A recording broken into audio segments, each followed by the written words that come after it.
আসসালামু আলাইকুম রহমতুল্লাহি ওয়া বারাকাতুহু। সম্মানিত ভিউয়ার্স, বন্যা কবলিত অবস্থায় থাকার কারণে অনেকেই রোজগার বন্ধ হয়ে আছে। আসলে উনি বন্যা কবলিত থাকা অবস্থায় এই গাড়িটা অনেক দিন বসা ছিল।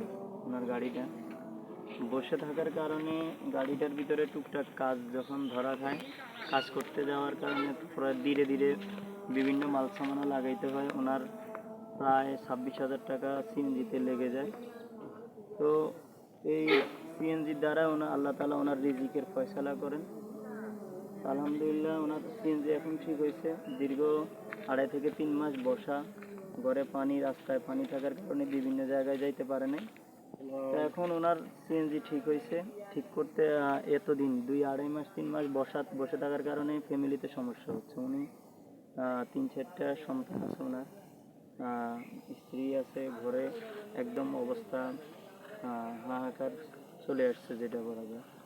তো এখন আমরা ওনাকে নগদ অর্থ দেবো 10,000 টাকা।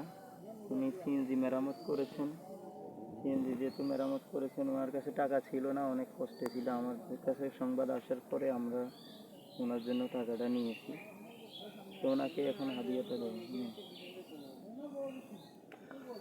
10,000 টাকা গণে নেন, গণে নিন, দেখেন আমরা গণে নিন, ঠিক আছে না?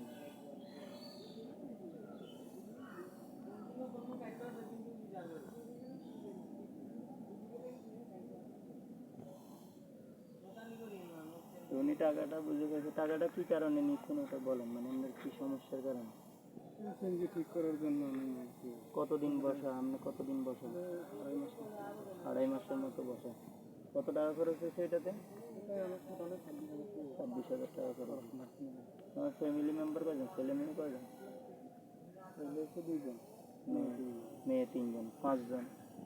ওনার ছেলে মেয়ে 5 জন। তো উনি একজনই রোজগার করেনেওয়ালা। আল্লাহ পাক এই সিএনজির দ্বারায় ওনার রিজিকের ফয়সালা করেন। আমরা আমাদের পক্ষ থেকে 10,000 টাকা ওনাকে দিয়েছি। বিভিন্ন স্থান থেকে বিভিন্ন ভাইরা পাঠিয়েছেন। সকলে দোয়া করবেন এবং আল্লাহ তাআলা যেন সকল মুসিবত থেকে সকলকে হেফাজত করে। সকলের দোয়া কামনা করছি। আসসালামু আলাইকুম।